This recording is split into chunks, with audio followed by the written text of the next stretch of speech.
You know, everybody's like, oh wow, I love Rambo. I love Rambo. I love how he just mows down 100 people with a machine gun. And then they go watch my YouTube videos and they say, you know, actually, the players weren't that good. Get the fuck out of here, dude. Greetings and welcome back to the channel, guys. It finally happened. We made a stamina Nightblade build. If you know me, you probably know that I don't like Nightblades. But I thought, you know, it's time to make a Nightblade build. It's time to play a Nightblade. And not only that, this is the build where I combined literally everything that I just don't like. So Nightblade, check. Proc sets, check. Dual wield, check. Snipes, check. We got it all. We got it all, boys. So this is the build. Really good build, though. I had fun playing this. This is super strong and just feels really nice, to be honest. So I guess I'll be making more Nightblade builds in the future. But let's just take a look at this here. 13k magicka, almost 27k health, and 30k stamina. Pretty good values here. All around, nice health pool on this one. You know, this is a gank play style, but I think having a little extra health helps, especially like for a player like me who doesn't have a ton of Nightblade experience. I think this helps. 27 feels good. You can drop this if you're a more experienced Nightblade player and you feel more comfortable having less health. Feel free to drop it, get some extra stamina, and you know, do more damage, I guess. The stamina recovery, not super high. If we pop a pot here real quick, we get up to almost 1600, which is pretty okay, I would say, for a playstyle like this. You're not really like going in and like fighting a whole bunch. So, you know, optimally, you just want to pick off people, just pick the right target, kill them real quick, go back and stealth, pick the next target. Just, you know, regular old gank playstyle. And, you know, we have some other sustain mechanics that can help us. So I think the 15, almost 1600 should be okay here. Looking at the weapon damage, not super high. This goes up by, I think, another like 600 or something. So we end up at like 3.7, I think, almost 3.8. Not super high, but the way we built this build, we don't really need a lot of weapon damage, and you'll see why in a second. You know, the resistances, they are what they are on the Nightblade. You know, if we cloak up here, we get some extra resistances. I think almost 19k on both resistances is actually pretty fine for a gank build like that. And then on top of that, we still have the 3k crit resist, so you're not super squishy. Right, you're not super squishy. The physical penetration is where the build really shines. 15k, and this goes up by even more. If we just look at the Nightblade passives here, the Master Assassin, if you're flanking an enemy, so if you're attacking from behind or from the sides, you get another 3k, okay? Another 3k. And then, of course, we're sniping people. Focused aim. If you hit someone, minor breach, another 3k. So that's another 6k on top of the 15k that we have, which gets us up to you know, 21k, I guess. And one thing that, you know, we can't be glossing over here is that the surprise attack also reduces physical resistance by 5%. So this could be anywhere from 500 to 1500 and more penetration on top of that. So yeah, at the end, you know, we're probably like in the 22k penetration zone, somewhere like that. That's a lot of penetration, and it really helps get the proc damage through. Really helps get, you know, your execute damage through, and you know, it makes the build really strong. That's why we don't really need a ton of weapon damage. We are running the Lover for, you know, more penetration. I went for the penetration route on this one. You can potentially, you know, switch out a couple things if you think you don't need the penetration. But, like, quite honestly, in this meta, where everybody is so tanky, it's really nice to have a lot of damage even against a heavy armor target. So yeah, penetration, in my opinion, king. We are a vampire on this build. We don't have to be. You know, you could technically utilize the vampire passives on this one if you wanted to. You know, there's more damage you can get out of vampire. The stealth passive that vampires have is really nice. On top of that, you know, if you want to use the channel that increases your damage, kind of risky, but technically you could do that too. You can gain a lot of damage doing that. I opted out of that. I just wanted the build to be really simple, just focusing on, you know, what it's meant to do. But hey, feel free, be my guest. Then, of course, we're running the dubious Cameron Throne. I think this is probably not the best food. You know, the takeaway broth would benefit you more, but it's really expensive, and I don't think it's justified on this build. So dubious is fine. Really cheap food, does all the things that you need. You get the stamina recovery, you get the max stamina, and you get the max health. So that's all that you need, basically. All right, let's look at the sets here. We are running Way of the Fire. Really, really nice set. I like the set a lot. You get the weapon damage, max stamina, weapon crit, and then when you deal damage with a weapon, any weapon really, you deal an additional almost 5k flame damage. This doesn't hit super hard, but it's super consistent. It has only a 2-second cooldown, so that is very reliable, consistent extra damage. And honestly, like, I prefer this over a harder hitting set that's harder to proc or has a longer cooldown, like you know, the next one that we're going to be looking at, Red Mountain. Not a bad set, but not as good as Way of the Fire, in my opinion. But in combination, really, really strong. So this one, weapon damage, max stam, weapon critical. Where have we seen this before? Of course, here, right? So it's basically the same. But if you deal damage with a weapon, same proc conditions, you spawn a volcano that erupts after 1 second, so there's a little bit of a delay.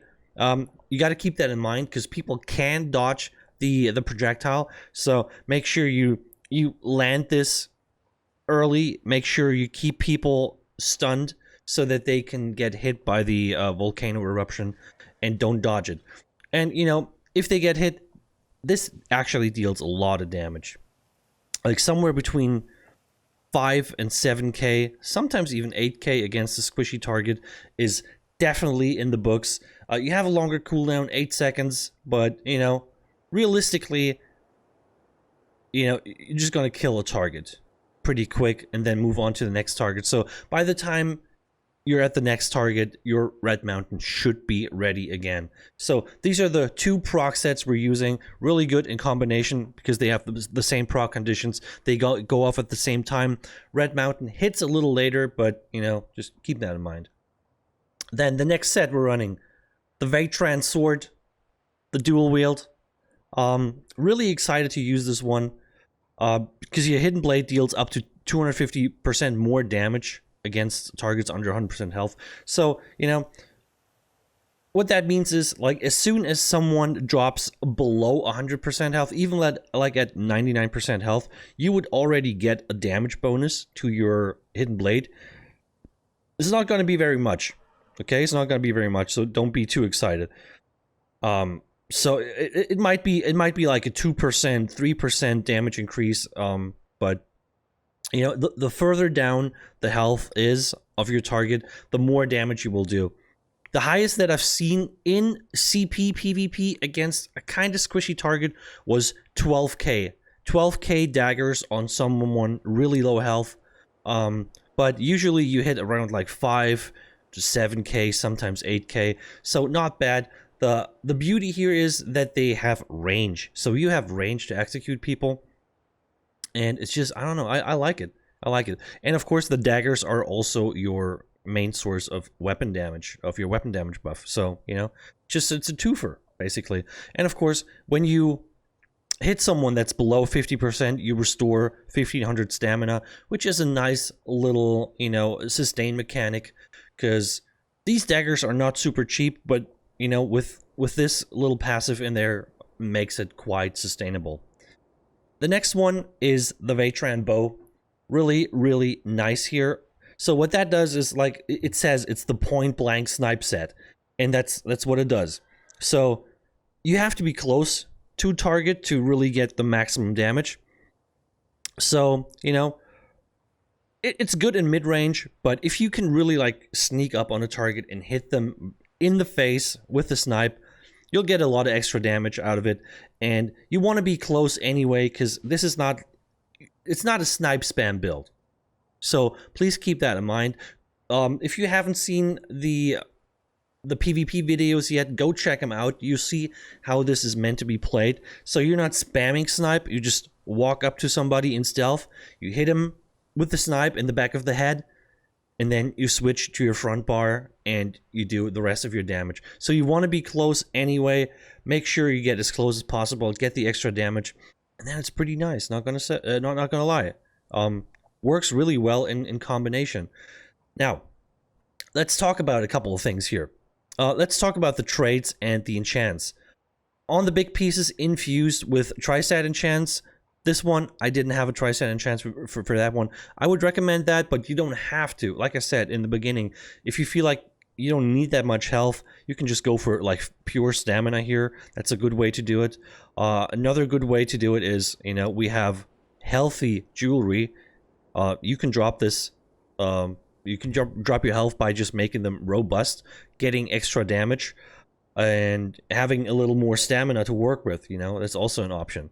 The small pieces here, Impen, I would recommend. I have this, I don't have all the pieces here because I had to buy everything, and I didn't really want to transmute all the pieces because I wasn't sure if this was going to work. It did work, so if you try this and you have the chance to go Impen, that's a good way to do it.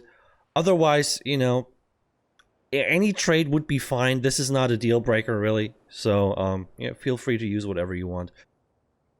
Like I said, the rings are enchanted with weapon damage, and they're all healthy. This is a thing that I like to do. You know, I like to play more robust builds. Lately, I used to play a lot of glass cannon. That is not really fun anymore. They don't work that well anymore. So I decided to just go a more bulky route, have more health on all my builds, and honestly, it's more fun that way. You're not as susceptible to burst damage, so I like this a lot. Like I said, if you feel like you have too much health on this build, just go for either infused or robust, and that would help you a lot with some extra damage.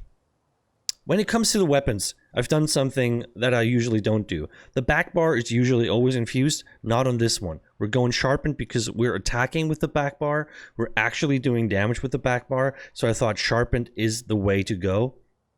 And we have a disease damage enchant on, so not only are we going to hit pretty hard on the back bar with our snipe, we're also going to apply the minor breach with the snipe, and we're going to apply the disease damage, which reduces the healing that your target gets. And then after that, we're switching over to the Vatran sword, and we have the poison damage on the main hand and some shock damage on the offhand. Shock damage, of course, is there to proc the extra the extra damage that you don't necessarily need because you already have the your ambush, which does the same. But, you know, if you're not going for the ambush, because quite honestly, I put ambush into this build because I thought, you know, I want a gap closer for certain situations, but I don't always want to use the gap closer because, let's be honest, gap closers are a little clunky, especially ambush. There's just this weird delay to it. It's not fun to use, so I only use it when I really need it. Only if someone's running away and I need to, you know, keep up with them, then I'm gonna use it. But otherwise, you know, I can just do like a heavy attack, a partially charged heavy attack, get the shock damage from this one, and have the chance to proc the minor vulnerability and get the extra damage that way. So just a little double here. I think that works pretty well. And you know, they're both sharpened because, you know, we're just going for extra penetration on this build if you haven't noticed yet. But yeah, you know, feel free to use other enchants or maybe even other traits if you feel like that's necessary for you. All right, moving on to the skills. So on the front bar, we have Shadowy Disguise. this is your cloak. It's all that it does. It makes you invisible, and you know, you want to be invisible to initiate your snipe ganks, basically, or like any attack. You know, it really helps because, you know, using this will make your next attack always be a critical strike, which is really nice, especially if you have a lot of penetration. Getting a crit is really going to do a lot for you. So this really plays into, you know, the high damage play style that we have here. So yeah, use it wisely though. It's really expensive. You don't have that much magicka, so this is not a perma cloak build. Make sure you, if you don't have to cloak, you don't. Just go in and sneak and use that, and only use the cloak when you really have to. Okay. The next one is surprise attack. We talked about this a little bit. It's really cheap. It does a lot of damage. It stuns the target if you hit them from flank. It reduces their physical resistance, and it's just like it sets them off balance. Like there's everything in there. They just gave Nightblade literally every buff and debuff in the game just on one skill. It's amazing. It's really good. The next one, Shrouded Daggers. This is the little extra here, the special, the little butterfly, if you want. So 7k physical damage, not super high. It's not a super high damage skill, but you know, we're using it to execute people. And with the execute scaling that we get from the Vatran swords, this actually starts hitting pretty hard. And you know, if you hit enemies that are casting, you can interrupt them, set them off balance, they get stunned. It's not that important, but it's a little extra, you know. And of course you get the major brutality, so that's our source of weapon damage on this build, so you know, keep that in mind. These are part of your rotation anyway. You can technically open up with this if you really want the weapon damage up front before you hit, and I can see why that would be the case. So you could technically just hit someone up front with a Shrouded Dagger, go into cloak again, and then, you know, have the fully buffed combo from stealth. That's for your maximum damage. If you look at the stamina cost, it costs 3k.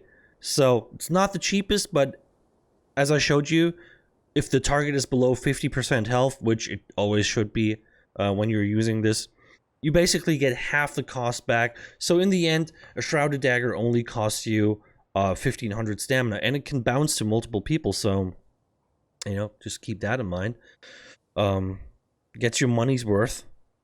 The next one, we talked about it, ambush. You know, this is your gap closer. It does a little bit of extra damage. It's not super hard hitting. You apply the minor vulnerability if you use it. Like I said, it's kind of clunky to use, so I tend to only use it if I actually need it. It's not really part of the combo, but I felt when I started playing this build, I didn't have ambush on, and it didn't feel good.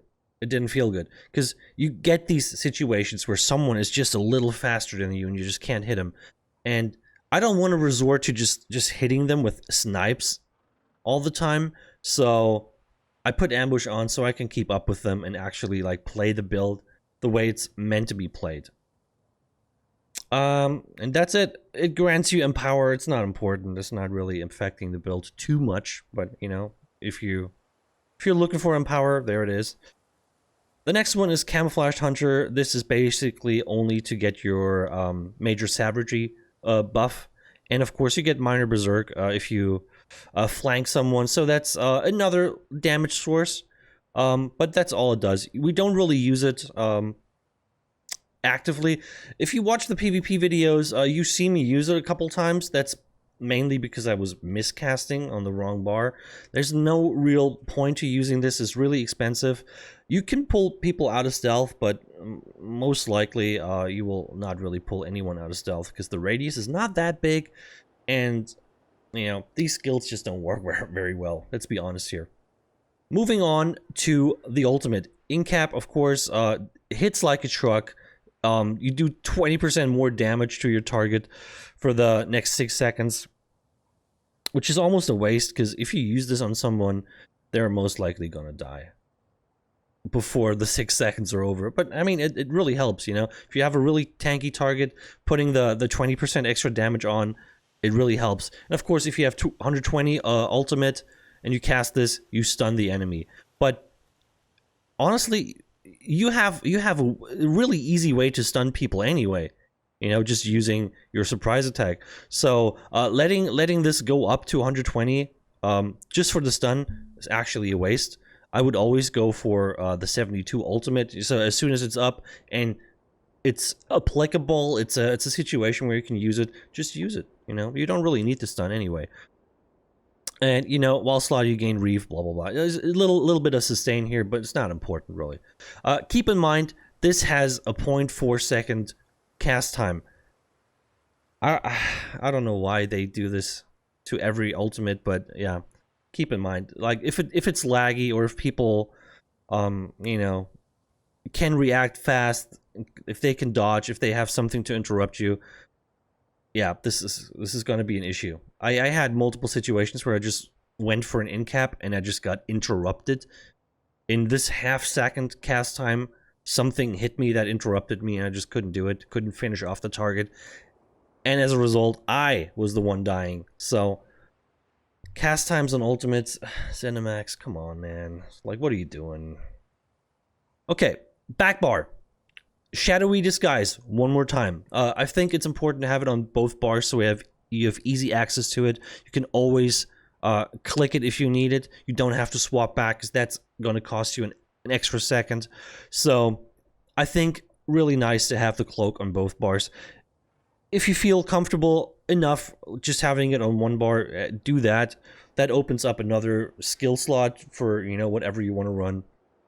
For me, like I said, I don't have much experience running a Nightblade. For me, it's better to have it on both bars so I have easy access. So whenever I tap that button, it's always gonna be the cloak. Feel a little bit safer like that.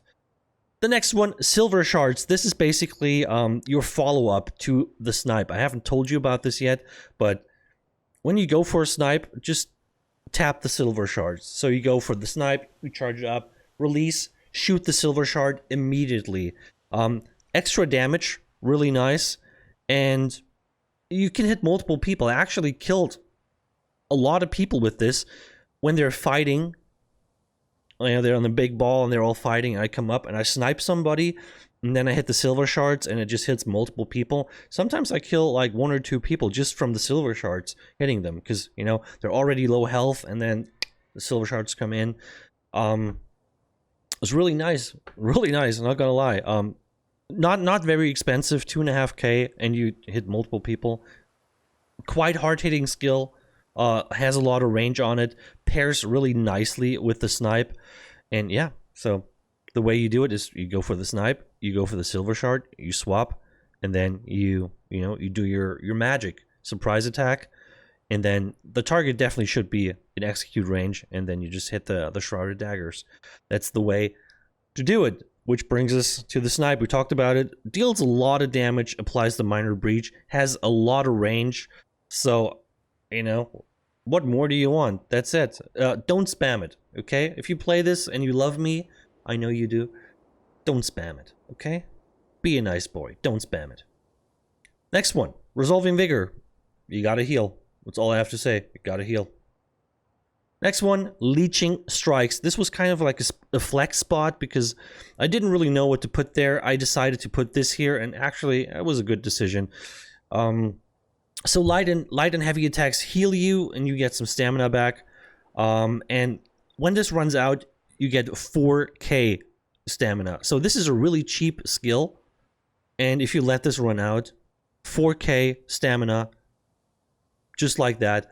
Really nice. Keep this up. This saved me a lot of times because, you know, the sustain on this build is not bad, but it's not super awesome. And for me, playing a build, a playstyle that I'm not familiar with, you know, I used to overcast. I used to dodge more than I, you know, need to. And, you know, that really strains my stamina. So having this thing run out and just give me another 4K stamina when I'm, like, actually out of stamina, that really saved me a lot of times, not gonna lie. And then the ultimate, Soul Tether. I went for the Soul Tether because I thought, you know, there's always a situation where you just get hit by multiple targets, and in a situation like that, you just can't cloak away. As long as people are attacking you, it's really hard to actually get away. So having the soul tether is really nice because it stuns everybody, it heals you, and it gives you the like a second of time to just get out of there, like do a dodge roll out of the AoE shit that people put down, and then cloak up. So I had a lot of situations where like I was about to die and I just popped the soul tether, stunned everybody, healed back up to full, and then I could use the little stun break to actually get away and, you know, just escape. So I feel like this is a really good defensive ultimate, but I also use it offensively. You can do that, you know, if you're running in and you see a lot of people, you know, fighting and they're all kind of like low health. You just jump in there, you pop the soul tether, maybe you hit them all with a silver shard, and, you know, who's not dead is definitely in execute range, and then you start executing them and just take them out one by one. Really, really nice. Alrighty then, champion point time. In the red tree, 51 ironclad, 77 resistant, 43 in hardy and elemental defender, 56 in quick recovery.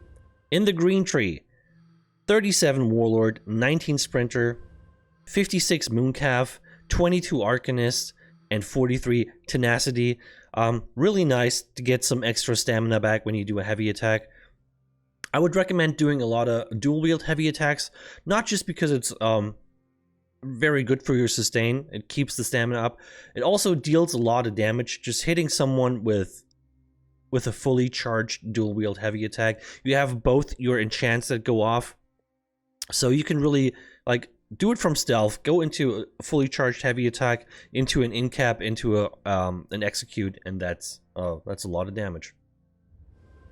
Then 56 tumbling, 37 shadow ward. In the blue tree, of course, 81 mastered arms for the maximum burst damage on this build. No thaumaturge because we're not using damage over time. Precise strikes, 56 here, 77 in piercing, and another 56 in mighty. And that's the champion points, ladies and gentlemen. So yeah, I really hope you like the build. I hope you give it a try. It's extremely fun to play. I didn't think it was gonna be so successful and that much fun to play, because like I said, I basically combined a lot of things on this build that I usually don't like, I don't enjoy, but it felt good and I had fun playing this build. So, you know, check out the PvP videos to this build. It's called Shroud. Check them out, and I'll be back with another build video soon. Please make sure you like, comment, and subscribe. You check out my socials, and yeah, that's all I want to ask you. So, take it easy, guys. See you next time.